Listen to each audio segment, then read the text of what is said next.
Okay, let's start that again because according to my setup here, it wasn't working very well, so we're okay now. So we're online, we're live. All right, so a lot of boxing to get through, a lot of boxing talk to get through. So I'm going to try and get through as much as I can at a decent pace. There's a lot I want to cover.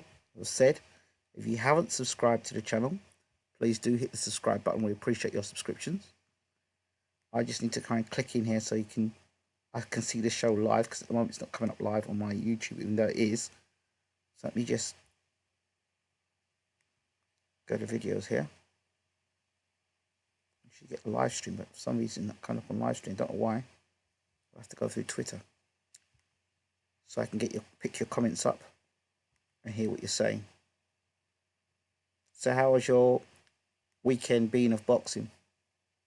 Did you enjoy a weekend? Was it what you were looking forward to seeing? Hmm? Was it the results you were expecting? Did it fill your satisfaction in terms of uh, what you stay up to watch, whether it be Wilder or Ortiz? Did the man you want to win? And did they win in impressive style? That's the question. Let's get this here. These up here. Can't see people's comments at the moment, so we'll just bear with me. For some reason, the comments are not showing on my YouTube page at the moment, which is not good because I can't respond to your comments. So let me just bear with me a second.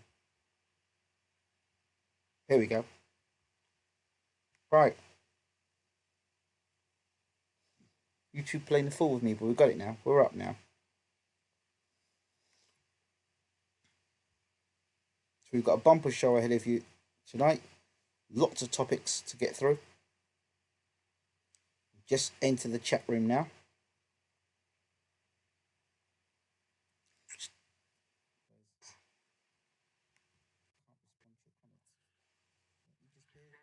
Right, we're good. So good evening, Courts, Prince, Eve, my soldier. How you doing, babe? We are live now. So let's get going with this. So the first topic talking point is this fight right here. I will say this much to you. When in Liverpool, do as the Liverpudlians do. So you've got a North Londoner going to Liverpool. The champion, his name is Mondo, Callum Smith. He is the unified super middleweight champion of the world. He's the Ring Magazine. He's recognised as #1 in the world. And there are potentially bigger fights out there down the line for him. Regardless if you win them or not, they're out there. So, according to his investors, well, on the basis of his investments, on the people who have invested in Callum Smith, all he has to do is stay on his feet for 12 rounds, not get knocked out, and he basically wins the fight, regardless of what John Ryder does.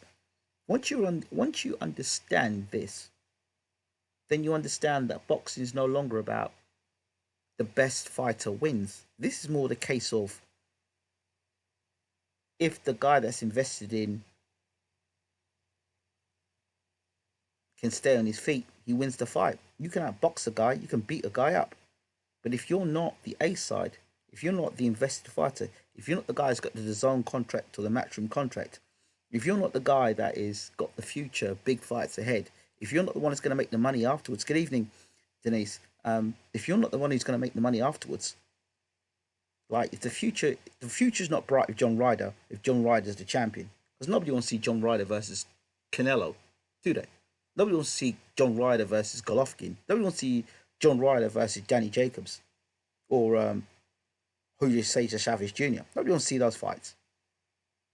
So let's call it for what it is. The reason why Callum Smith won the fight is because he's more marketable and he has, they've got investment in him and he's the unbeaten fighter. Clear as day. As far as I'm concerned, John Ryder won the fight. Now, if I were a betting man, if I was going to predict what happens to Callum Smith next, I think that Callum Smith fights the winner of Julio Cesar Chavez and Danny Jacobs. At a guess, I'll tell you why. Well, because if he fights Canelo now, that's an investment, I think, down the drain. And you can't build a fight the same way. So if he goes and fights Danny Jacobs and he beats Danny Jacobs, then you can say, oh, well, he beat Danny Jacobs. So, and Danny Jacobs or Julio Cesar Chavez Jr., they're both fighters. But, you know, those are the type of guys that would bring in money for Callum Smith. So, people now have got to understand what's going on. Understand you're just being played. You're being played. That's what it is. That's all it is. You're being played. Danny Brown, do you want to fess up now that there are not levels between John Ryder and Callum Smith? Do you want to fess up now? Because you were the one who told me that Callum Smith is levels above John Ryder. And is that sort of nonsense that is rife within British boxing? Levels above. I didn't see the levels above. Can you explain to me why you thought that Callum Smith, who very much is very much like Joshua in the way he boxes, because Callum Smith does the same thing Joshua does when you attack him. He just tucks up and hides behind his shell. Yes, Joshua. So I feel bad for John Ryder. It's garbage. Absolute garbage. At this moment in time, John Ryder should be the unified super middleweight champion of the world. That's what it should be today. Could you imagine, really, think about it a second, boxing fans, for a second, if all the people that were meant to get justice got justice in boxing, how much better the sport would be. Yeah, I thought Smith was better, but no, I know better. Now I know better. Yeah, you should have known better when I was talking, brother. You should have been known better when I was telling you the levels between Callum Smith cannot fight. Look, boxing isn't about personalities, right? When they get in the ring, it's not about personality. It's about technical ability. And I just thought that Callum Smith, if you attack him, he cannot box off a back foot. He cannot fight when you force him against ropes. He doesn't have any defense. He doesn't know what to do, right? We saw that against the kickboxer. And John Ryder is a better boxer than the kickboxer. In fact, John Ryder would have knocked out that kickboxer. Fact. So there was no way that I saw Callum Smith, unless John Ryder was uneducated and stayed on the outside and let Smith box him all night long. Imagine a guy 6'3" and you let a man like John Ryder walk up on him. Yeah, LOL, we are allowed to change minds once the fight happened. Bro, salam alaikum, brother. Walaikum salam, my brother. Walaikum salam. You know, it's not about changing minds. You made statements levels above. You totally disregarded and were disrespectful about John Ryder's ability. You dismissed him. You dismissed him. And, you weren't quick to turn around and say that Callum Smith got exposed. But this channel is about breaking down. If I take the time to at least try to break down a fight and show you over and over again that a lot of these fighters are overinflated and are oversold because they're in competition with other companies, or organizations. So Matchroom is in competition, and DAZN are in competition with Al Heyman of Fox, and then you've got ESPN with Top Rank. So they're all trying to say that. Good evening, Tosh Bear. They're all trying to say that they have the best in the world. They all think they have got the best fighter in the world. So yes, GB Boxing. Joe Gallagher had the score similar to the judges, well, of course. So we all know what it is. Well, most of us know what it is. So always remember this: boxers fight, or fighters fight, in patterns. They don't just suddenly switch up unless there has been a drastic change. It has to be a drastic change. Fighters fight to patterns. And when I look at a fighter, I look at their patterns. I look at the way how they box. And Callum Smith, to me, cannot fight under pressure. Fact. Matchroom, the best in my opinion. All right? Well, that's your opinion. We all know what that opinion stems from. So, bottom line is this. When we're talking serious, you got to think about a guy who's dedicated his life, he sacrificed 8, 9, 10-week camp, put all that money in, vested training, made his body get into shape, got himself ready for the fight, and then you get robbed like this. Yeah, I did see about Joe Gallagher and a hissy fit. Well, I would pull a hissy fit as well. When you know your guy lost and you're trying to style it out, that's what that's about. So, but it's all right because you know already that Callum Smith is going to be the one. If I'm Canelo, I look at that, I'm jumping at him saying, you know what, all I have to do is back this guy to ropes and just punish him to the body. Callum Smith is Callum Smith is a belt holder. That's what I'll tell you. He's a belt holder, and that belt's going to get ripped off him very soon. Wait and see.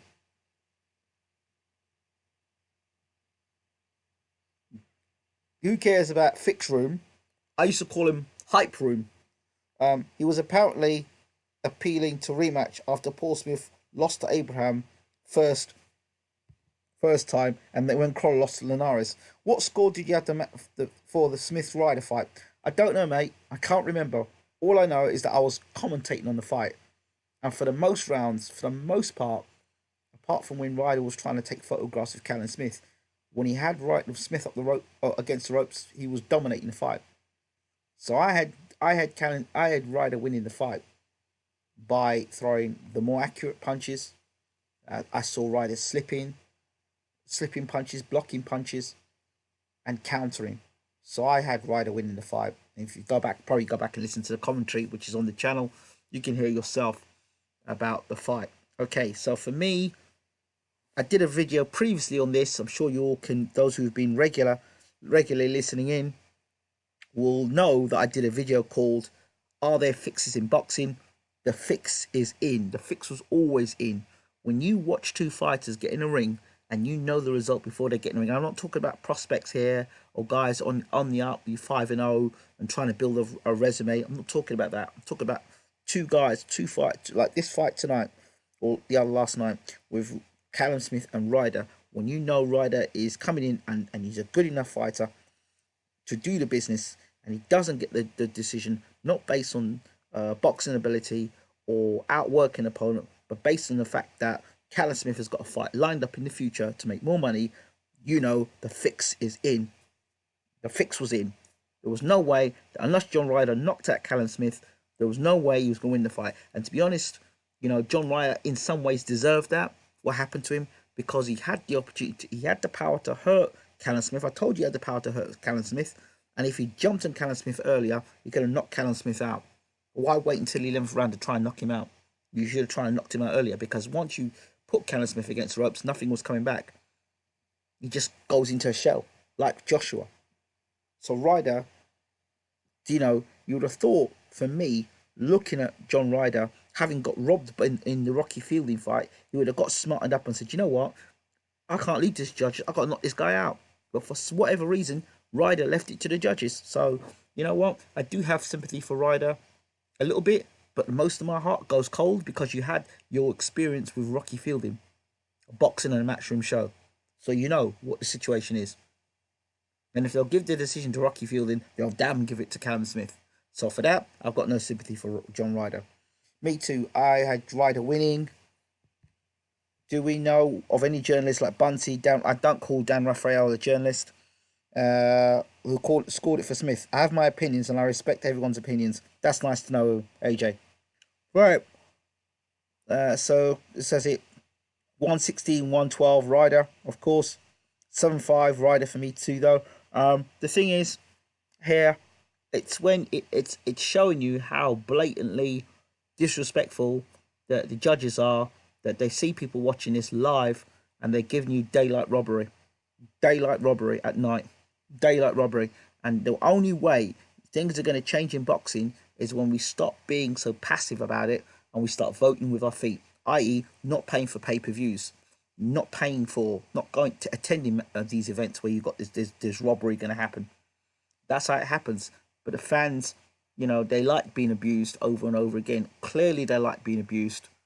They like being abused without Vaseline, as Chisora says. So you're paying money where outcomes are already arranged before you even get there. This is just as bad as WWE, or worse than WWE. At least in WWE, you know it's fake before you get in the ring. You know it. You know it's fake. At least these guys are throwing real punches. That WWE is these people acting. These are real punches being thrown, and people's lives have been changed and damaged and hurt through this. So there is definitely no integrity in the sport. So well, you have the king of lack of integrity in the promoter, and you know he's Mr. Teflon. He's he's Mr. Teflon because nothing will stick to him. Nothing sticks to him. So he's Mr. Teflon. So whatever lack of integrity there is, this man's had a lack of integrity for years. So he's Mr. Teflon. So it seems that, you know, but the way to deal with that is just don't turn up to the shows. Don't turn up to shows. Don't support the shows. Take your money elsewhere. Save that money you're spending to go and see these fixed shows. Spend your money and go and watch a big fight. You know, save the money and go and watch a big fight that you really want to go and see against two guys that you really think, you know, there's something in it. You know, or spend your money, go on these small hall shows. Go and watch some small hall shows. Stop investing in these mockery of boxing fixed matches and go and get your illegal stream. You know, stream it. I use the term loosely. He's kind of sports writer for ESPN. Someone like Coogan Cassis agreed. Definitely not a journalist. Okay, you are. I still don't respect Dan Raphael. Don't respect him. You think come Saudi bout goes the distance, which I cannot see. Does AJ get the nod, Ingram? That's a good question. That's a real good question. I don't know how the investment works there. Is Joshua a better investment now, or is Ruiz a better investment now? I would say Ruiz is a better investment than Joshua because Ruiz seems more stable. Who knows? That's probably why Joshua's getting 85 million. He's probably getting 85 million. Say, all right, no, that's your lot, mate. I don't know. That's probably another reason to get robbed. So Saunders, I don't believe Smith v Saunders is next. If you're gonna ask my opinion, I don't believe Saunders v Smith is next. I believe it's either going to be Danny Jacobs or Chavez Jr. That's what I think. Because those two guys are more marketable than Billy Joe Saunders. Billy Joe Saunders versus Callum Smith does not sell out a stadium. I'm sorry, it doesn't sell out a stadium. But Danny Jacobs now, or Julio Cesar Chavez Jr., both do. Because Jacobs has fought both Canelo and GGG. Chavez has fought Canelo and he's fought Linares. Not Linares. Is it Linares? Is it Linares? Not Linares. Not Linares. The other guy. Oh, I forgot his name again. Maravilla. Fought Maravilla.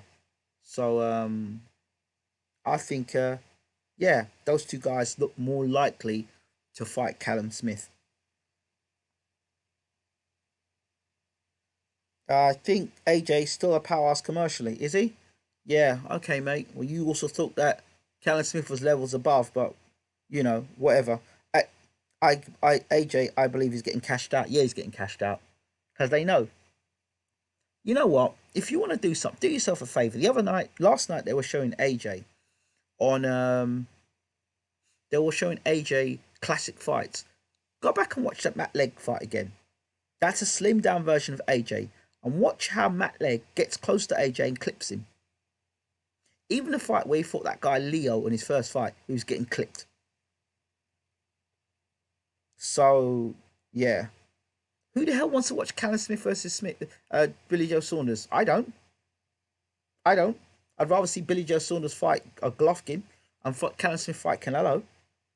I don't want to see that fight. Anyway, let's move on. Next talking point. So the fix is in. We've just seen the fix right there, working in full order. Now, I want to talk about comebacks. This man, Riddick Big Daddy Bowe. Riddick Big Daddy Bowe. You'll see him up on your screen now. 52 years old. Riddick Big Daddy Bowe. Yeah? You'll see him?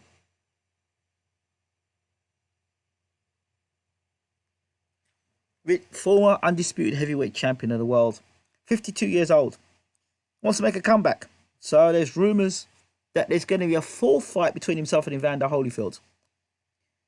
So he's gone round to promoters. He went to approach David Haye. They approached Frank Warren. But the only person that seems to be interested in this fight, or Bowe's comeback, they want Bowe to lose a whole lot of weight and make 3 or 4 fights.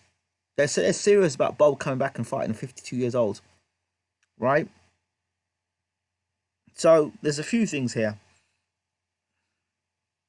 Remember I said to you before that there needs to be a league for fighters that are those fighters that are retiring or have retired.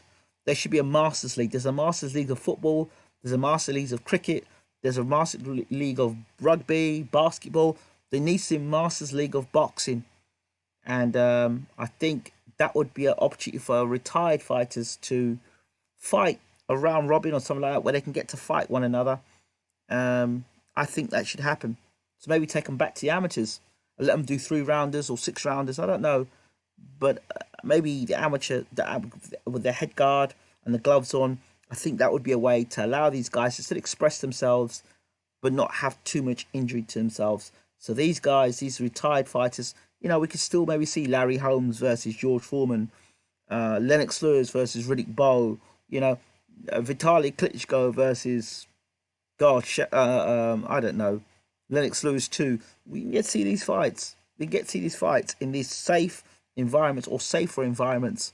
So a Master League of Boxing, whoever can come up with that for retired fighters who are, so guys like Nigel Benn could fight, fights that we never got to see. Nigel Benn versus Roy Jones. So these guys are not trying to come back against young guys and get beaten up. This will be like for 40 plus or 42 plus guys. So Holyfield's talking about coming back and Bo's talking about coming back. So the Master League of Boxing should happen. Now, I know you turn around and say, yeah, but it's dangerous. Well, boxing dangerous, period, mate. And as far as I'm concerned, you're just thinking about yourself behind your keyboard sitting down. I'm thinking about guys that have retired from the sport, that have still got that hunger and passion, and it's a way to wind down. And from the end of the Master League, maybe they can get some sort of package afterwards, package deal that can help them after boxing, so they can, retire without having a need to want to come back to boxing. So they've got something to fulfill themselves, whether train them to be commentators or train them to be trainers themselves, some sort of future package for them to move forward in. So this is the future infrastructure. That's what we're talking here. So I think something like that would be really good. So you Danny Brown, who sit down saying boxing, Master League would be dangerous. No more dangerous than when Nigel Mansell made his comeback and going around the Formula One track, and he went IndyCar racing. That was dangerous. Okay, footballers came back and getting their legs broken, arms broken, all the rest of it. Head injuries. Football's dangerous. We've seen it. We've seen people die on a football pitch. So, this thing about it's dangerous. It's more dangerous if you allow these guys to come back into boxing and there's nothing to protect them. At least here with this Masters League, it's guys around their own age group fighting one another. That would make it a lot better. So, I think we need to block Mr. Danny in the room. I think he's a troll.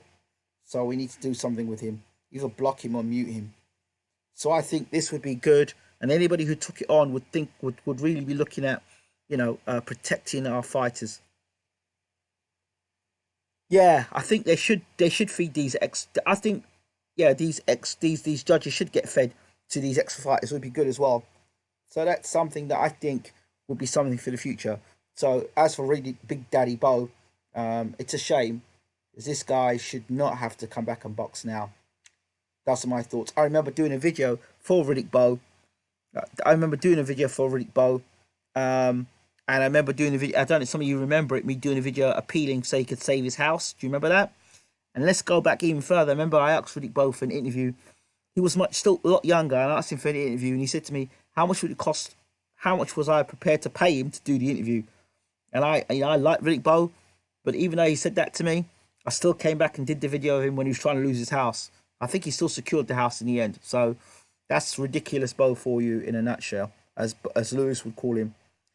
Yes, ridiculous Bowe.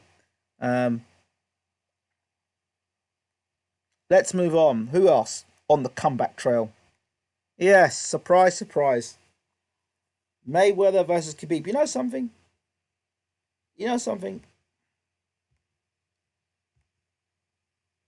this may sound like a hater, yeah, this whole Mayweather thing, but what I don't like about this whole Mayweather story and his comeback is that how he has to come and walk through on a Deontay Wilder night. This is Deontay Wilder's night to shine, and Mayweather's walking to him, and the camera's all on him. Stuff like that really does annoy me. You know, why doesn't Mayweather do it off his own back on his own time? You know, to me, this guy is just itching to get beat. There's something in him that just, I think either he's itching to get beat, or he's a slave to some system, which means that he doesn't call the shots on his retirement, that he will fight whenever there's money to be made. So rumors were that Mayweather was begging Khabib for the fight. You know what? At this point in time, I want whoever fights Mayweather to beat the crap out of him. I'm sorry, because at this point in time, retire, man. Move out of the way and let others come forward. So I'm not interested, really. That's as much. That's as much as I want to talk about Mayweather and Khabib. Okay. Now, next up, guys who should not continue boxing. This man, Marcellus Wilder. Listen to me. Just because your brother is the world heavyweight champion and he punches like a mule and is the biggest puncher and most electrifying man in boxing today, I repeat, he's the most electrifying man in boxing today, that you think that you can box. Who asked you to get in the ring and start boxing? You tell me. Who asked you to take your ass and go into box? This is an example. You can't play boxing, right? You see your brother doing what he's doing and you think you just walk in there and do the same thing. It don't matter like that. Bro, you're not built for boxing. You are not built. You get knocked out twice in 2 fights and you are at the beginning of your career. Bro, it's different getting beat on points. You're getting knocked out clean. You're getting knocked out clean. Bro, this sport's not for you, man. You need to go and do something else. You need to, I don't know. I don't know, bro. But boxing's not for you. It's definitely not for you. Because you're getting clocked by a guy that wasn't expected to clock you. Mate, bro, you can't keep getting knocked out on national television like this. To the Wilder name, man. That's not good. You need to just retire yourself now. Stop. Please stop. You're not built for boxing, bro. You're not built for boxing. Maybe you're built to advertise pillows. You know, new pillows. You could probably, sponsored by Sleepwell. I mean, you probably do promotion for that and do real well. I mean, you'd be a world-class salesman for them. They start putting advertisement on your boots and, and have little bits where you can have like pillows around the ring where you're about to fall over. It's not good, bro. It's not good. You need to seriously have a serious look at where you're going in the career of boxing. Bro, you need to seriously have a think. So, Marcellus. Well, it seemed that, anything Marcellus Wilder can do, well, Luis Ortiz ain't too far behind. See? I think Luis Ortiz saw that and said, well, you know what? I think I can do that. Look, see? Who's is worse? Who's is worse? You tell me. Well, what can I tell you about this? Well, I told you all. I said to you, Luis Ortiz is looking fit. I said, fit for what? I said, you see that look in the Luis Ortiz's eyes? That look is, they didn't tell me this came with Weight Watchers. I didn't expect that on the beach. This look is the look of, my God, what was that hit me? This is the look I wasn't surprised to see. Because remember I said to you, in the build-up to this second fight, I told you, Wilder was sick. I said, if Wilder was sick, then in the rematch, when Wilder hits him on the chin, he better be ready. And I was doing the commentary. I said, all right, Wilder ain't landed yet. Luis Ortiz is throwing his best shots. Wilder ain't landed a right hand yet. Let's see what happens when the first right hand lands on his chin. And look what's happened. So all you weight loss experts that are out there, all you weight loss experts that are out there, right? All of you weight loss experts, he's lost weight. Just look at that. He went over, he didn't get up, right? He went over, he didn't get up, right? See this face here? This is the face you're probably going to get on February the 22nd or the 23rd, should Fury foolishly decide to take the rematch. All you guys out there that are talking, remember I said to you, I want you to look at this picture well. Look at this picture well. Remember I told you all, I said to you all, that Ortiz hadn't prepared for Wilder for the rematch. He fought Christian Hammer. I said to you, in this rematch, when Wilder hits this guy, he's not getting up.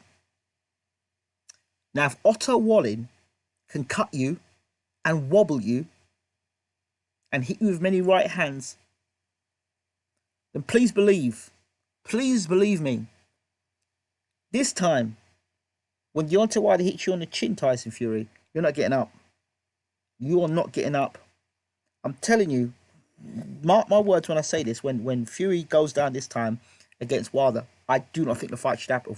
Fury better find a way of not fighting Otto Wilder. I'm telling you now. Because I said to you all before, the only reason why the Ortiz fight had been sanctioned and people wanted to see it was because of that round where Ortiz rocked Wilder. But they forget that Ortiz already visited the canvas once already. But they forget all that. Just think about the 8th round. It's selective memory. Ortiz threw his best shots at Wilder. Wilder didn't go anywhere. This time, Wilder hit him with a right hand once, and that was it. So Tyson Fury can be doing all the boxing. We know now that Tyson doesn't hit as hard as Ortiz, and we also know that Tyson Fury has got dropped twice already by Wilder. We also know that Wilder in rematches is brutal. We've seen him have a rematch against Stavern. We've now seen him have a rematch against Ortiz. Fury's next. You better believe it. You better believe it. You better believe it. Don't matter how much shape you get into. Ben Davidson, don't care how much Ben Davidson is an expert and Davidson knows this and that. Davidson was in the corner when Fury got his ass dropped twice. This will be worse this time round. Mark my words. I believe Wilder will come in 219, 220, even 223 will come in. And when Fury feels that right hand for the first time, he's going to make the referee unemployed. This time, they're coming on a referee count. The referee is not going to be... Trust me. Trust me on this. Don't worry about it. Don't worry about Fury dancing around this time. This time. So, you better all appreciate Tyson Fury, because February 22nd, the Fury Circus show is over. It is over. And that's why they've maximised him, and the Christmas song and the Otto Wallin fight and the Tom Schwartz fight and the WWE. They're making a maximum amount of Fury because they know what's going to happen in February. They know what's happening in February. I know what's happening in February. He knows what's happening in February. Everyone knows what's happening in February. Bro. At what point did Tyson Fury drop Wilder? And tell me how many times that Wilder had Fury's eyes rolling around the back of his head. Listen, if you haven't learned the lesson from Stavern, you haven't learned the lesson. I learned the lesson from the Stavern fight.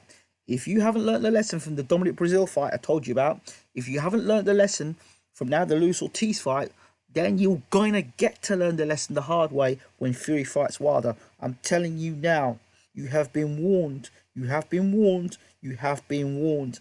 You have been warned. Right? Because Fury is not going to change. That version of Wilder was the worst version of Wilder, of Wilder, right? And Fury technically will not change. He is not at the peak of his career anymore. He's in decline. He's in decline. I'm telling you. Well, go ahead with that. He's going to outbox him. Okay. Well, he got dropped twice, so that is not outboxing.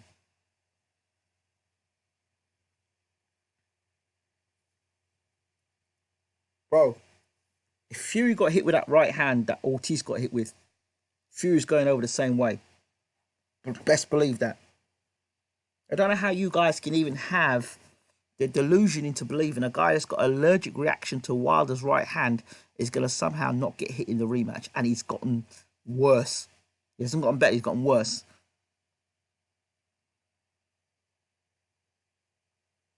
I'm doing him a disservice. All right, bro.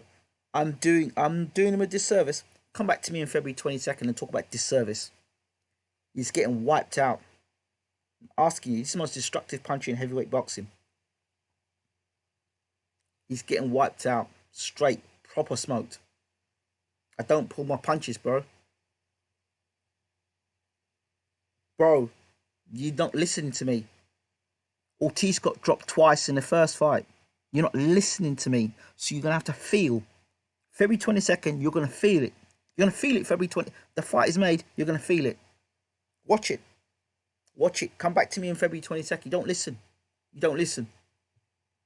You see, you guys don't learn from fights.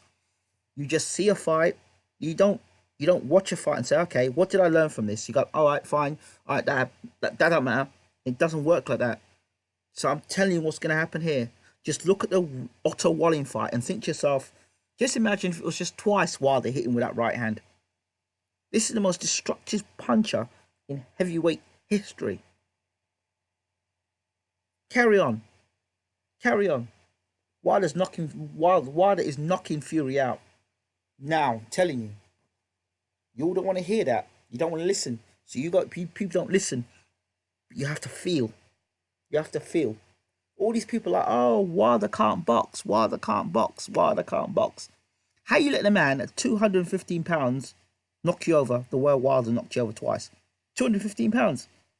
Wilder was too light. Let Fury come in lighter for the rematch. Let him come in lighter for the rematch and do the foolish thing that Ortiz did. Go ahead. Come in lighter. And you get dropped harder. You come in lighter, you get dropped harder. Remember I said this. If Fury couldn't KO Otto Wallin, and if he couldn't KO Otto Wallin, how's he going to KO Wilder? He ain't KOing nothing, man. He ain't KOing nothing. Trust me, he ain't KOing nothing. He'll get KO'd, but he ain't KOing no one. Just wait and see. Wait and see. He won't KO him, man. Fury's talking crap. Fury's just telling you that to get you excited. He ain't KO no one. Because Fury's not a KO artist. The guy who could knock him out is the guy you're looking at, Wilder. He will KO him. Telling you.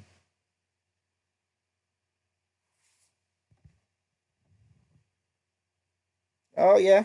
Well, it's all right. Well, get ready. Get ready. It's the end of Fury, February 22nd. If he decides if he's foolish enough to take that fight, I would advise him and his team to keep well away from that rematch. There's no amount of training. You can't train chin. You cannot train chin. And in Fury's anatomy, he's gone down to lighter punches. And he switches off in fights. So he has never concentrated for 12 rounds in a fight. He switches off.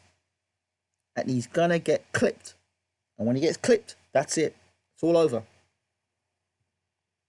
I don't care if he's better on the inside, he's better on the outside. I don't care. He got dropped twice. That's all that matters to me. Yes, you look. So this ain't no close fight. He's getting knocked out. That is it. Listen, your man has not. He's not got. His anatomy is not made for Wilder's right hand. He was looking up the lights of the 12th round. That's when Wilder was catching up to him. From round, if you look at the fight I was commentating, from rounds 9 to 12, Wilder was catching up with Fury. He was closing Fury down. And then in the 12th round, look what he did. He came out 12th round and knocked Fury down. And if it was any other referee in the world, the referee would have counted that fight out.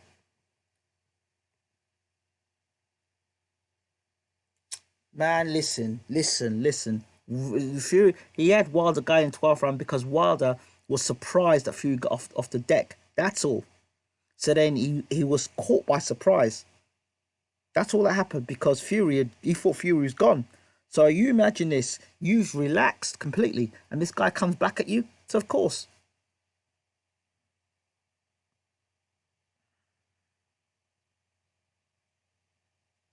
Fury is getting knocked out. No referee is going to be able to save him this time. I'm telling you, out. Wait,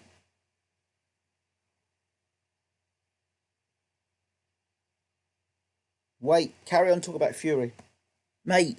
Otto Wallin is garbage. Otto Wallin is utter garbage. Do you think Otto Wallin could go 12 rounds with Deontay Wilder? Answer me that. Garbage. Otto Wallin is garbage. Tom Swartz, garbage. Pianetta, garbage. Safa Safari, garbage. These guys are garbage. And you say Fury's a great fighter.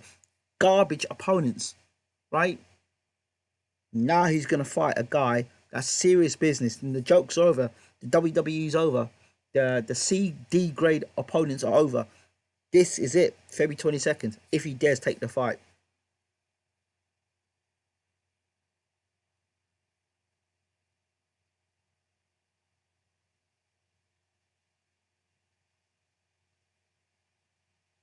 Bro, that's it.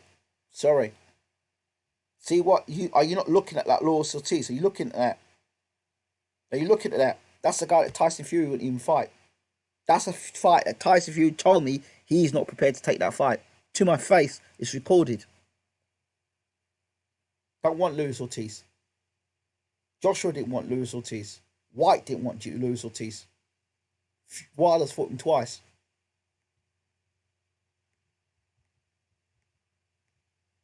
And if Lewis Ortiz can't knock him out, I'm not talking about. I'm not going back to the past. That's done. We're talking about what's happening now. February 22nd. February 22nd. He's knocking him out. Knocking him out. Simple as.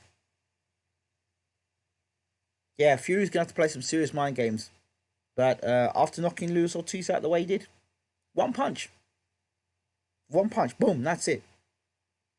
And Ortiz, remember, was outboxing Wilder, as you were saying. Or Wilder was just waiting patiently. That's some good boxing ability there. Look at the punches that knocked Fury down in the first time and the second time. Same combination. Same combination. And Wilder was throwing the same combination all night long. Believe me, Fury's going over. And that's what I'm saying. I wish him all the best for Tyson Fury. He's going over. So, yeah. Those are my thoughts on that. Is there anything else I'd like to talk to you about?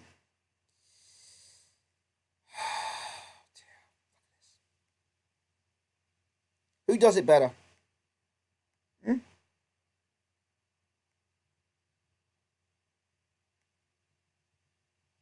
All I ever ask you to do is think about it, people. Think about it. Otto Wallin wobbled Tyson Fury. Otto Wallin wobbled Tyson Fury. Otto Wallin is not even the top 10 biggest punchers in the heavyweight division. He's about to go and have a rematch, Tyson Fury, against the biggest puncher in heavyweight boxing. Think about it. That's what I'm asking you to do. Think about it. Use your nut. Man's been dropped twice already. Stavern didn't get dropped in the first fight. He should have got knocked down. Wilder, the rematch, you saw what happened. Lewis Ortiz got dropped twice in the first fight. People said, oh, the 8th round. What happened in the rematch? One right hand. Lewis Ortiz don't get up. This was a fitter, sharper, in shape Lewis Ortiz. Good boxer. Much bigger puncher than Tyson Fury. Fury got dropped twice in the first fight, much like Lewis Ortiz. Things can happen in the rematch. Think about it. Fury's not getting any better. He's not getting any better. And what can he improve on? And all those people that said that Tyson Fury wouldn't get hit, he got hit by Wallin, and he got hit with Wilder. And if Wilder can fight you the first time, he rematches, he's even more destructive.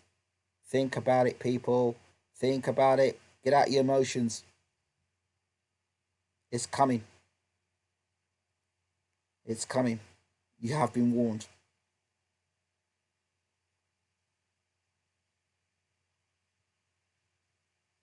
It's just how Will it be like that?